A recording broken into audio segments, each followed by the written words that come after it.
സാന്ത്വനം എന്ന super hit സീരിയലിലൂടെ നമുക്ക് എല്ലാവർക്കും ജയന്തിയെ നമുക്ക് പരിചിതയായ നടിയാണ് അപ്സര. ബിഗ് ബോസിലും അപ്സര മത്സരിച്ചിരുന്നു. എന്നാൽ ഇപ്പോൾ താരം കുറച്ച് ദിവസങ്ങളായി സോഷ്യൽ മീഡിയയിൽ കല്ലേറുകൾ കൊണ്ടുകൊണ്ടിരിക്കുകയാണ്. താരത്തിന്റെ വിവാഹ ജീവിതം തന്നെയാണ് ഇപ്പോൾ സോഷ്യൽ മീഡിയയിലെ ചർച്ച. താരവും താരത്തിന്റെ ഭർത്താവും വേർപിരിഞ്ഞു എന്ന തരത്തിലുള്ള വാക്കുകളും സംസാരങ്ങളും ഒക്കെയാണ് ഇപ്പോൾ പുറത്തു വരുന്നത്. പല മാധ്യമങ്ങളും താരം ഭർത്താവുമായി വേർപിരിഞ്ഞു എന്ന തരത്തിൽ വാർത്തകൾ കൊടുക്കുന്നു. പഴയകാല ഇന്റർവ്യൂകൾ വളച്ചൊടിച്ചൊക്കെ പലതരത്തിലുള്ള ഹെഡിങ്ങുകളൊക്കെ ഇട്ട് കൊടുക്കുന്നുണ്ട്. വലിയ രീതിയിലാണ് ഈ കാര്യം സോഷ്യൽ മീഡിയയിൽ ഇപ്പോൾ പൊങ്ങി വരുന്നത്.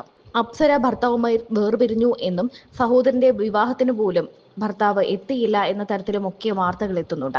എന്നാൽ താരം ഇതിനെതിരെ ശക്തമായി തന്നെ പ്രതികരിച്ചിരിക്കുകയാണ്. തങ്ങളുടെ സ്വകാര്യ ജീവിതത്തെക്കുറിച്ച് ഒരിക്കലും എവിടെയും പറഞ്ഞിട്ടില്ല എന്നും തന്റെ കാര്യത്തിൽ ആരും ഇടപെടണ്ട എന്നും അപ്സര പറയുന്നുണ്ട്. ഒരിടത്ത് പോലും താൻ ഭർത്താവുമായി വേർപിരിഞ്ഞു എന്നോ പിണക്കത്തിലാണെന്നോ അപ്സര പറഞ്ഞിട്ടില്ല. എന്നാൽ ഇന്ന് സോഷ്യൽ മീഡിയയിൽ ഏറ്റവും അധികം ചർച്ചയാകുന്നത് അപ്സരയും ഭർത്താവുമായുള്ള വേർപിരിയൽ തന്നെയാണ്. എന്നാൽ ഇതെല്ലാം വ്യാജ വാർത്തകളാണ്. ഇങ്ങനെയൊരു സംഭവം ഇതുവരെയും നടന്നിട്ടില്ല. ഇരുവരും വിവാഹമോചിതരായിട്ടുമില്ല. വളരെ രൂക്ഷമായ രീതിയിൽ തന്നെ അപ്സരയെ ഈ കാര്യങ്ങളെല്ലാം ബാധിച്ചിട്ടുണ്ട്. അപ്സരയോട് പലരും ചോദിക്കുന്നുണ്ട് വിവാഹമോചിതരായോ എന്നൊക്കെ. എന്നാൽ അങ്ങനെ ഒരു കാര്യം സംഭവിച്ചിട്ടേയില്ല. അപ്സരയോ അപ്സരയുടെ ഭർത്താവോ തങ്ങളുടെ കാര്യങ്ങൾ, തങ്ങളുടെ പേഴ്സണൽ കാര്യങ്ങൾ ഒന്നും ഇതുവരെ പുറത്തു പറയുകയോ അല്ലെങ്കിൽ ആരോടെങ്കിലും വിവാഹമോചിതരായെന്നോ തങ്ങൾക്കിടയിൽ പ്രശ്നങ്ങൾ ഉണ്ടെന്നോ ഇതുവരെയും അപ്സര പറഞ്ഞിട്ടില്ല. അതുകൊണ്ട് തന്നെ ഇത്തരത്തിലുള്ള നിരവധി വാർത്തകൾ എത്തുമ്പോൾ ശക്തമായി തന്നെ അപ്സര പ്രതികരിക്കുകയാണ്.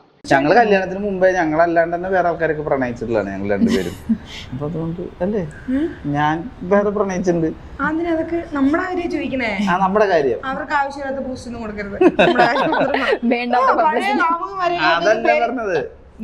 കഴിഞ്ഞിട്ട് അവരുടെ പേരെന്തിനാ ഇവിടെ പറയണ? അവരുടെ പേര് പറഞ്ഞില്ലല്ലോ ഞാൻ. അത് ഇനി ചേട്ടൻ ക്വസ്റ്റ്യൻ മനസ്സിലായില്ല.